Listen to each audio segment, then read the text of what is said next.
Եթերում ապդեյթ լրատվականն է, բարի երեկո։ Եվ այսպես մայիսի 9-ն հայրենական մեծ պատերազմի հաղթանակի օրն է։ 1941-ին ֆաշիստական Գերմանիայի հարձակմամբ Խորհրդային Միության վրա սկսվել է պատմության ամենաողբերգական եւ միաժամանակ ամենահերոսական էջերից մեկը։ Հայրենական մեծ պատերազմը, որին զոհ է դարձել Խորհրդային Միության մոտ 27 միլիոն քաղաքացի։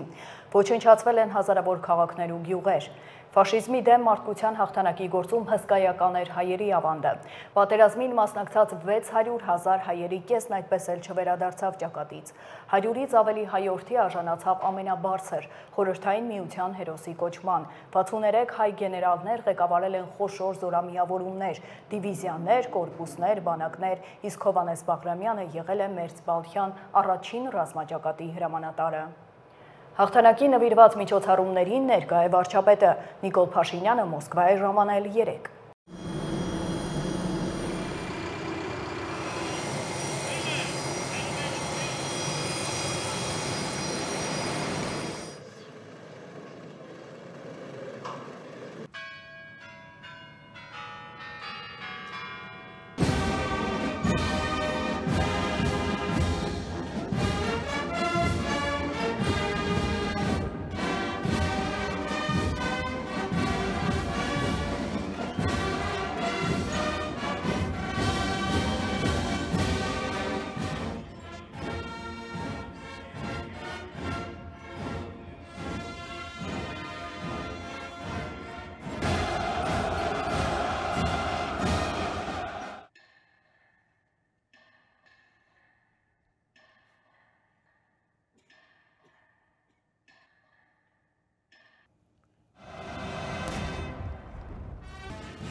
Տոնակատարությունների շրջանակում մի պատիվ օտարերկրյա պատվիրակությունների ղեկավարների ընթրիքի ժամանակ վարչապետը ոչ ֆորմալ հանդիպումներ է ունեցել արտերկրի գործընկերների հետ։ Նիկոլ Փաշինյանը Մոսկվայում հանդիպել է վետերաններ Խաչիկ Հովակիմյանին եւ Վոլոդյա Գսպոյանին։ Նրանք այնտեղ են ժամանել Երևանից եւ ներկա գտնվել Կարմիր հրապարակում հաղթանակի 80-րդ տարեդարձին նվիրված զորահանդեսին։ Վարչապետը շնորհավորել է վետերաններին տոնական օրվա առթիվ, զրուցել նրանց հետ եւ մաղթել քաջ առողջություն։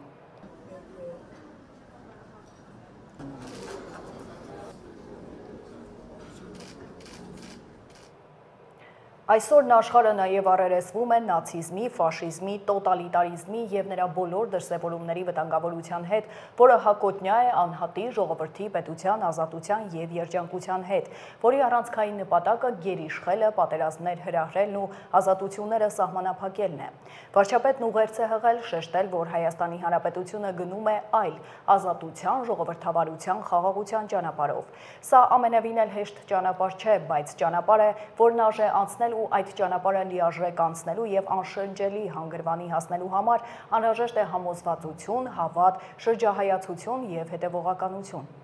Նիկոլ Փաշինյանն անդրադարձել է նաեւ իրական Հայաստանի գաղափարախոսությանը։ Այսօր մենք ունենք նաև մեր տարածաշրջանի խաղաղ ու բարեկեցիկ ապագայի գործում մեր բաժին ներդրումն ունենալու հնարավորություն։ Հայաստանի եւ Ադրբեջանի խաղաղության եւ միջպետական հարաբերությունների հաստատման համաձայնագրի նախագիծը համաձայնեցված է եւ սպասում է ստորագրման, ու մենք գնալու ենք այդ ճանապարհով։ Մեր տարածաշրջանը վաստակել է խաղաղության եւ բարեկեցության մեջ ապրելու իրավունքը, այդպես էլ պետք է լինի։ Ի հեճուկս բոլոր ներքին ու արտաքին սադրանքների Հայաստանի Հանրապետության եւ Ադրբեջանի Հանրապետության միջև պատերազմ չի լինելու է խաղաղություն, ասել է Նիկոլ Փաշինյանը։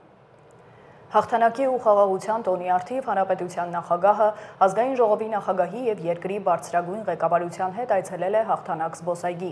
Նրանք ծաղկեպսակ են դրել անհայտ զինվորի հուշակոթ հողի, նաեւ ծաղիկներ խոնարել անմար կրակի մոտ, հարգանքի տուրք մատուցել ֆաշիզմի դեմ մղած պայքարում, ինչպես նաեւ Հայաստանի Հանրապետության պետականության, անկախության եւ ինքնիշխանության համար կյանքը զոհաբերած նահատակների հիշատակին։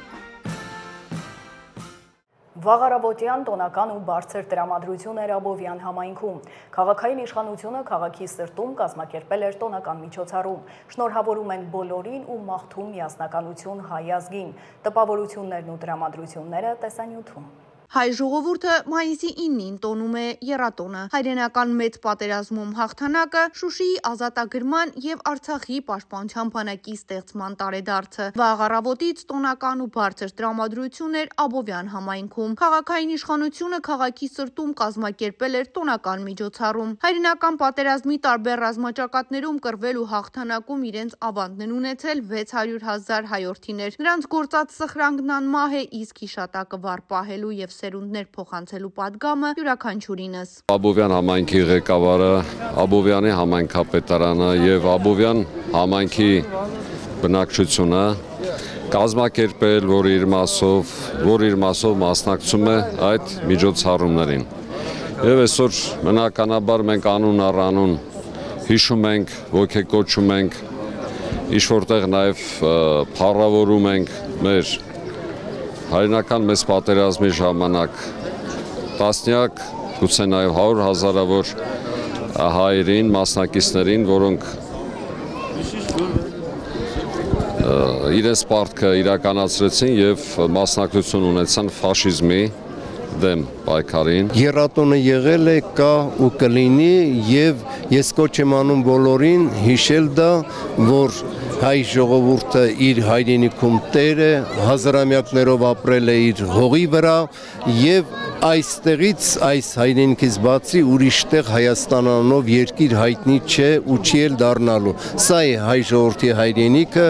եւ եթե այսօր այն կիսված է կամ մի փոքր պատառ է մնացել հային, դա դեռ ոչինչ չի նշանակում։ Կգան նոր հարյուրամյակներ եւ հայ ժողովուրդը կամբողջանա իր պատմական հայրենիքում։ Նախ համայնքապետարանի շենքի դիմաց են հավաքում քաղաքացիները, նրանց ողջունում է համայնքապետը, ջերմ ու անմիջական շփումը Էդուարդ Բաբայանի հետ այստեղ վաղուց ավանդույթ է դարձել։ Հավաքվածների շարքերում էին նաև Արցախյան ազատագրական պայքարի նվիրալները։ Խնամքով էին պահել զինվորական համազգեստն ու դրան փակցված մեդալները։ Նրանցից յուրաքանչյուրն իր նշանակությունն ունի։ Ցավով են նշում, Արցախը հիմա թշնամու վերահսկողության ներքո է, բայց պատմական ճշմարտությունը վաղ թե ուշ հաղթելու է։ Շնորհավորում են բոլորին ու մաղթում միասնականություն հայ ազգին։ Բոլոր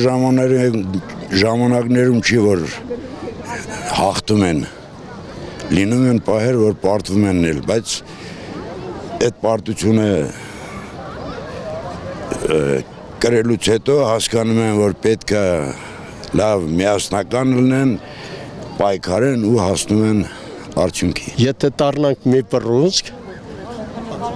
առաջի պատերազմի նման, երկրորդ պատերազմի նման, հայրենական պատերազմի նման հաղթող մարդիկ ենք։ Հայը կռվողը, հայը հաղթողը։ Շնորհավորում եմ բոլորիս տոնը, խաղաղություն լինի առաջերտին, խաղաղությունն եմ ցանկանում, բայց մատաղսերունտին ցանկանում եմ դառնան զինվորականներ, բայց ոչ կռվի համար, դառնան հերոսներ ոչ կռվի համար, ծառայեն հայրենիքին, ինչպես ծառայել են իրանց պապերը, իրանց հայրերը։ Տոնական միջոցառումների մեկնարկը տրվեց ազգային ու հայրենասիրական երգերով ու պարերով։ Քաղաքային իշխանությունը ջանք չէր խնայել մեկտեղելու տարբեր սերունդների ներկայացուցիչների, որոնց դեմքերին ժպիտներ էր ու միմյանց ուղղված շնորհավորանքներ։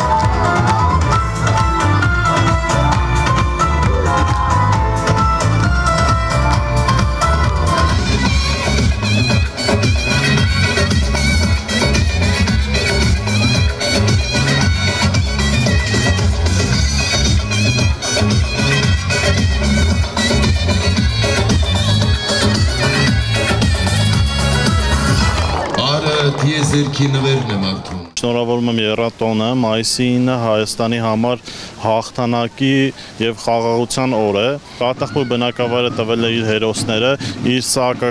սակավաթիվ բնակչությամբ 58 հերոս է տվել։ Հայ ազգը կոտրվող ազգ չի։ Ճիշտ ասած ժամանակավոր պարտություն է։ Նման պարտություններ հայ ազգը շատ է տեսել եւ ոտքի ականել եւ նորից հաղթանակներ ակրատարել եւ նույնը կկրկնվի։ Ստումա պատմությունը անդադ կրկնվում է եւ այդպես է կկրկնվի։ Ապա տոնական քայլեր Տաբովյանի կենտրոնական փողոցներով նվագախմբի ու թմբուկի զարկի ուղեկցությամբ։ Այսպես սեփական ժողովրդի հետ միասին քաղաքային իշխանության ներկայացուցիչները համայնքապետի գլխավորությամբ քայլեցին դեպի անմար կրակի մոտ, որտեղ էլ ծաղիկներ դրեցին, գլուխ խոնարհեցին եւ 1 րոպե լռությամբ հարգեցին զոհվածների հիշատակը։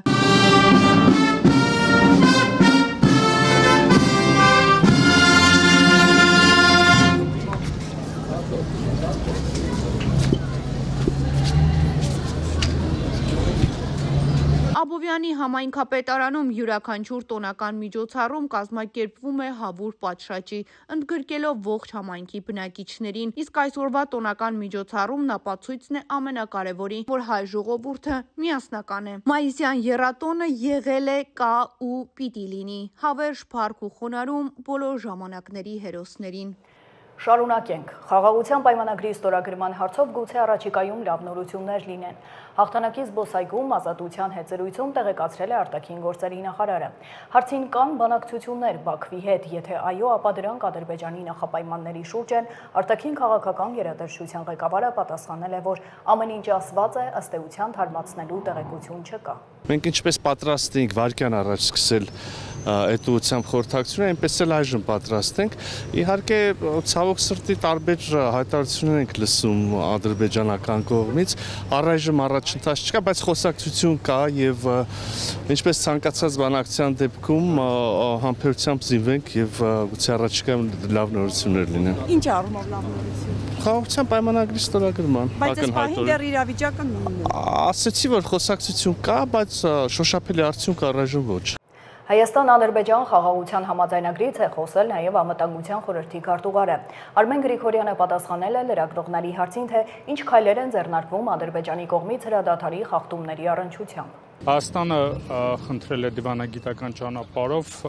տվյալներ տրամադրել խախտումների վերաբերյալ, որոնց մասին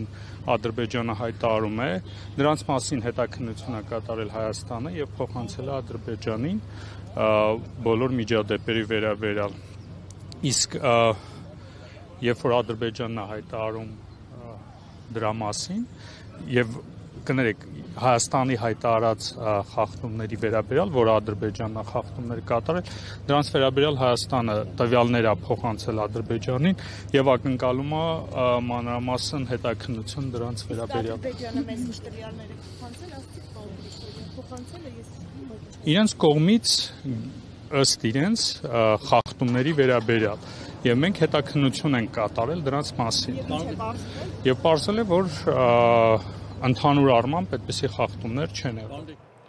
Արտաքին գործերի փոխնախարարն էլ վստահեցնում է, որ Հայաստանը շարունակում է խաղաղության օրակարգին հավատարիմ լինել եւ շարժվել այդ ուղղությամբ։ Մնացական Սաֆարյանն անդրադարձել է դիտարկմանը, թե ինչու Հայաստանը հստակ արձագանք չի տալիս Ադրբեջանի կրակոցներին, մինչդեռ Ադրբեջանը միշտ մեզ է կոշտ արձագանքում նաեւ սադրում։ Փոխնախարարը վերահաստատել է Հայաստանի դիրքորոշումը։ Միջանցքի հետ կապված որևէ հարց չի քննարկվում։ Հայաստանի դիրքորոշումն այդ հարցում չի փոխվել։ Հարցերին կոնկրետ պատասխաններ են տրվել։ Հիմա կարող եք նորից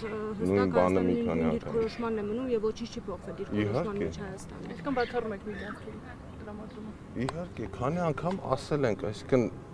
նորից նույն բանը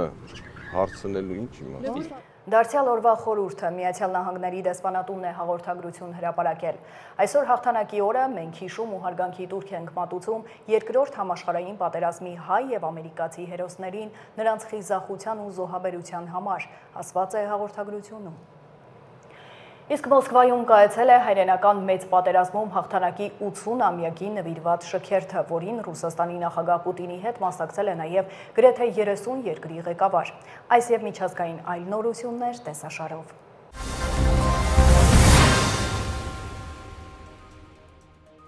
Մոսկվայի Կարմիր հրապարակում տեղի ունեցավ հաղթանակի օրվա 80-ամյակին նվիրված ռազմական շքերթ։ Միջոցառումը սկսվել էր Մոսկվայի ժամանակով ժամը 10-ին եւ տևել է մոտ 2 ժամ։ Շքերթին մասնակցում էին Ռուսաստանի զինված ուժերի ստորաբաժանումները, ինչպես նաեւ պատվավոր հյուրեր եւ միջազգային պատվիրակություններ։ Միջոցառման ընթացքում ցուցադրվեցին ինչպես ժամանակակից, այնպես էլ պատմական ռազմական տեխնիկայի նմուշներ։ Շքերթի ընթացքում Ռուսաստանի Դաշնության նախագահ Վլադիմիր Պուտինը ընդգծել է պատմական հիշողության պահպանման, միասնության եւ նացիզմի դեմ պայքարի կարեւորությունը։ Ռուսաստանի Դաշնության նախագահը շնորհավորել է քաղաքացիներին, վետերաններին, զինվորականներին եւ բոլոր հյուրերին մեծ հաղթանակի տոնի կապակցությամբ։ Նա հպարտությամբ նշել է, որ մայիսի 9-ը մնում է Ռուսաստանի համար ամենասրտաբուխ եւ միավորող տոնը։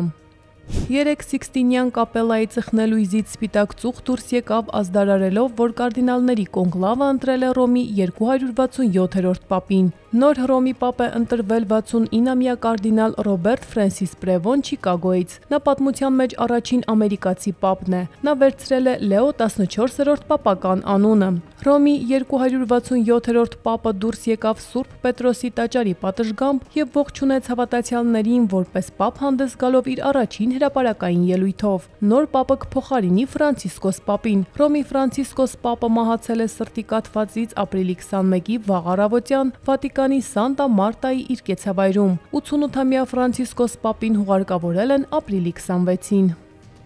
Մայիսի 8-ի երեկոյան Ուկրաինայի նախագահ Վլադիմիր Զելենսկին լավ զրույց է ունեցել ԱՄՆ նախագահ Դոնալդ Թրամփի հետ։ Այս մասին հաղորդել է Ուկրաինայի նախագահը։ Մեր երկրներին շնորհավորել ենք Եվրոպայում հաղթանակի օրվա առթիվ նացիզմի նկատմամբ հաղթանակի։ Քննարկել ենք խաղաղության հաստատման համար անհրաժեշտ հետագա ջանքերը, մասնավորապես կոնկրետ քայլեր, որոնք կարող են արվել, հայտնել է Զելենսկին։ Նա նաև հավելել է, որ Թրամփը հետաքրքրվել է ռազմաճակատում առկա իրավիճակով։ Ուկրաինայի նախագահը նաև ընդգծել է, որ երկիրը պատրաստ է 30-օրյա հրադադարի, թեկուզ այսօրվանից։ Գերմանիայի կանցլեր Ֆրիդրիխ Մերցն առաջին հեռախոսազրույցն է ունեցել ԱՄՆ նախագահ Դոնալդ Թրամփի հետ։ Ֆրիդրիխ Մերցը նշել է, որ աջակցում է Ուկրաինայում հակամարտության դադարեցմանն ուղղված ԱՄՆ-ի ջանքերին։ Ռուսաստանը պետք է համաձայնվի հրադադարի, որպեսզի հնարավորություն ստեղծվի բանակցությունների համար, հայտարարել է Գերմանիայի կառավարության ներկայացուցիչը։ Իր կանցլեր դառնալուց հետո Մերցը նշել է, որ հրադադարի հնարավոր հաստատումից հետո Ուկրաինայի անվտանգությունն ապահովված կարող է լինել Եվրոպայի եւ ԱՄՆ-ի կողմից բանակին ցուցաբերվող աջակցությամբ։ Քրիստոնեադեմոկրատական եւ քրիստոնեասոցիալական միությունների դաշինքի առաջնորդ Ֆրիդրիխ Մերցը դարձել է Գերմանիայի նոր կանցլերը մայիսի 6-ին Բունդեսթագում կայացած քվեարկության երկրորդ փուլում։ Նրա օգտին քվեարկել է խորհրդարանի 325 պատգամավոր։ ԱՄՆ փոխնախագահ Ջեյդի Վենսը հայտարարել է, որ հնդկապակիստանյան հակամարտությունը ուղղակիորեն չի վերաբերում Միացյալ Նահանգներին, հետևաբար իրենք չեն միջամտի, բայց խաղաղության վերականգնման հույս ունեն։ Fox News-ին տված հարցազրույցում նա ասել է, որ Ամերիկան չի կարող հնդիկներին եւ պակիստանցիներին համոզել զենքը վայր դնել։ Այդ պատճառով շարունակելու ենք հետամուտ լինել այդ հարցի լուծմանը դիվանագիտական ուղիներով։ ԱՄՆ պետքարտուղար Մարկո Ռուբիոն էլ Հնդկաստանի եւ Պակիստանի արտգործնախարարների հետ հեռախոսազրույցների ժամանակ կողմերին կոչ է արել լիցքաթափել լարվածությունը, նաև հայտնել է Վաշինգտոնի պատրաստակամությունը աջակցելու Հնդկաստանի եւ Պակիստանի միջև ուղիղ երկխոսությանը։ Միաժամանակ ԱՄՆ պետքարտուղարն ընդգծել է Վաշինգտոնի դիրքորոշումը, որ Պակիստանը պետք է կոնկրետ քայլեր ձեռնարկի դադարեցնելու ցանկացած աջակցություն ահաբեկչական խմբավորումներին։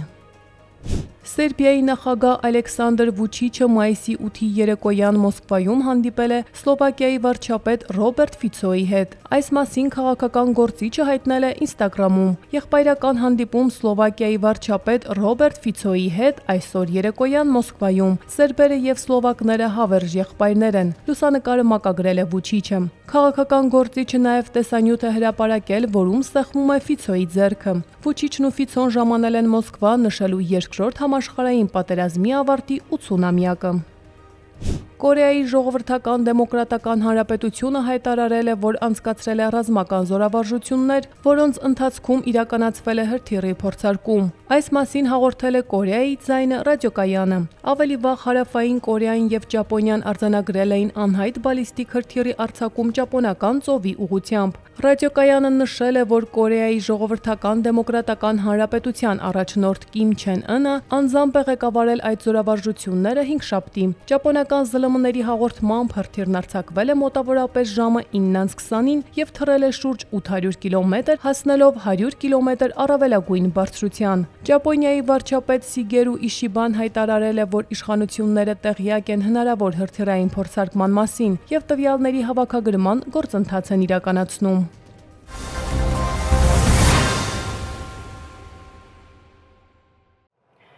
Էկոնոմիկայի նախարարն այցելել է Արարատի մարզ, տեղում ծանոթանալու կարկուտի հետևանքով տեղի բնակիչների կրած վնասներին գնահատելու վիճակն ու քննարկելու խնդիրների լուծման հնարավոր ուղղությունները։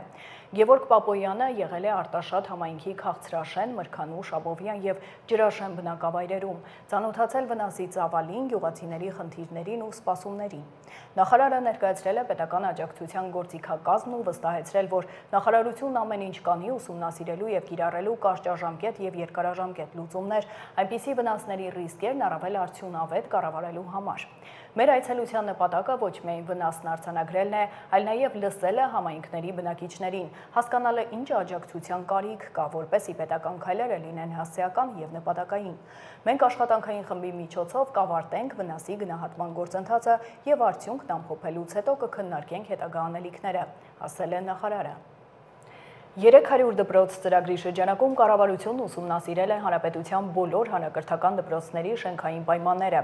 Վերջերս կառուցվածքներն ու սեյսմիկ խնդիրներ չունեցողներն ընդգրկվել են կառուցման ենթակաների ցանկում։ 119 դպրոց է ընտրվել, 22-ում գործն արդեն մեկնարկել է։ Նորոգման աշխատանքները կատարվում են այնպես, որ կրթական միջավայրը ոչնչով չզիջի նորակառույց դպրոցին։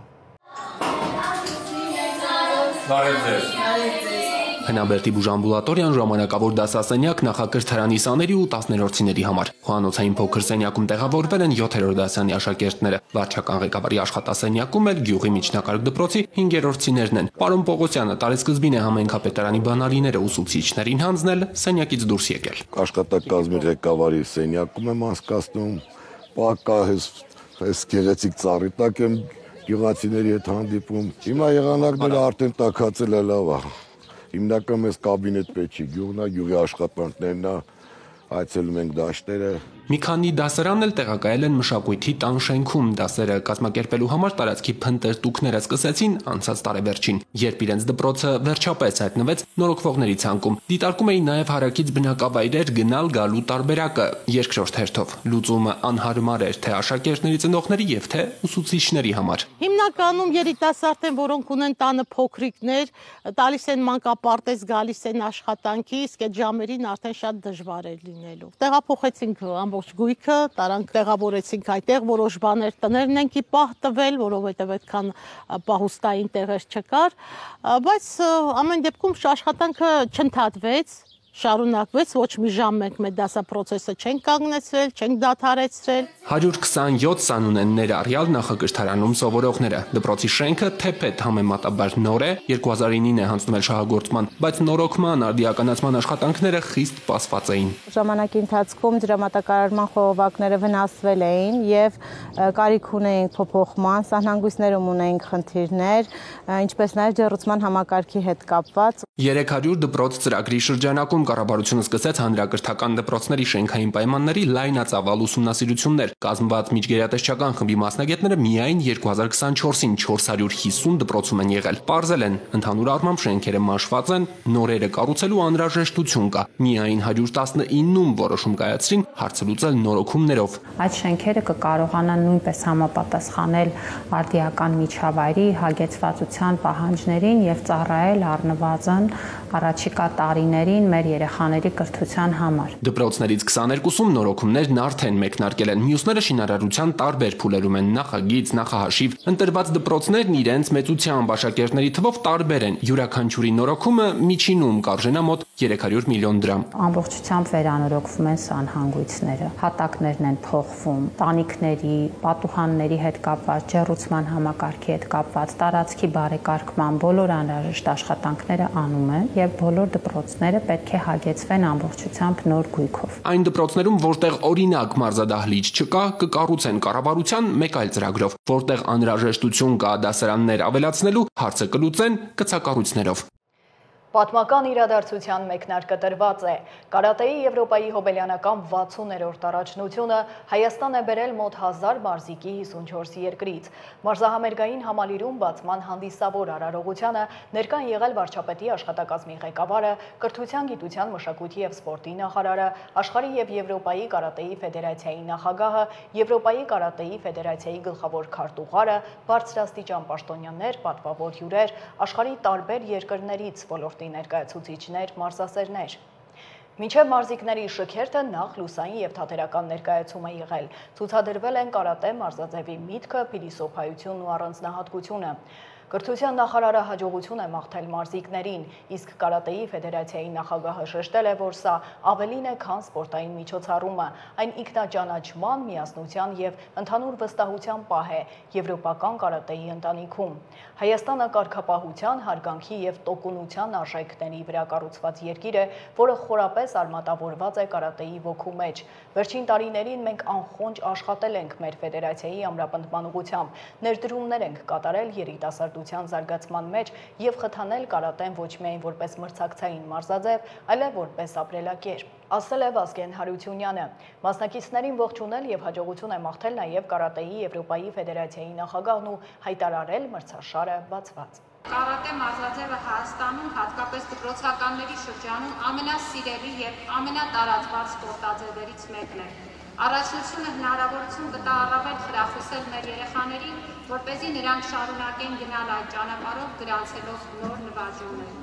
Սպորտն ավելին է, քան տարբեր մարզաձևերի ամբողջությունը։ Հատկապես այս օրերին սպորտը դառնում է մեր ընդհանրությունները ընդգծելու, մեզ միավորելու կարևոր հանրային հարթակ։ Հուսամ, որ գարնանային այս գեղեցիկ օրերը նաև մեր երկիր այցելած պատվիրակություններին հնարավորություն կտան վայելել հայաստանյան ջերմ հյուրընկալությունը, ծանոթանալ մեր երկրին և նորից վերադառնալ համատեղ հանդիպումների նոր ակնկալիքով։ Առաջնության մասնակից բոլոր մարզիկներին մաղթում եմ հաջողված ելույթներ և հաղթանակներ, իսկ մարզասերներին սպորտը վայելելու հաճելի օրեր։ Ծանրամարտի ֆեդերացիայի նախագահ Հարայիկ Հարությունյանը դրամական պարգևներ է հանձնել պատանիների աշխարհի առաջնության մեդալակիրներին ու թիմի ավագ մարզչին, իսկ ծանրորդների անձնական մարզիչներն արժանացել են նվերների։ Պատանիների և երիտասարդների արդյունքները կարևոր են այնքանով, որքանով ապահովում են թիմում սերնդափոխությունն ու հաջորդականությունը, ինչու ոչ նաև մրցակցություն են ապահովում, իսկ սպորտում մրցակցությունը շատ կարևոր է, ասել է Հարությունյանը։ Ֆեդերացիայի կողմից պարգևատրվել են պատանիների աշխարհի առաջնության չեմպիոն Գրիգոր Ղազարյանն ու նրա անձնական մարզիչ Արմեն Մկրտչյանը, աշխարհի առաջնության փոխչեմպիոն Հարություն Հովհաննիսյանն ու անձնական մարզիչ Մհեր Պողոսյանը, ինչպես նաև պատանիների հավաքականի ավագ մարզիչ Երվանդ Կիրակոսյանը։ Եվ եղանակ առաջիկա օրերին Հայաստանը տաք հոդային հոսանքների ազդեցության գոտում է։ Մայրաքաղաքում տեղումներ չեն սպասվում։ Վաղը երեկոյան քաղաքի առանձին հատվածներում հնարավոր է կարճատև անձրև և ամպրոպ։ Ջերմաստիճանը շարունակում է բարձրանալ։ Այսքանը դուք դիտում եք Update լրատվականը, հաջողություն։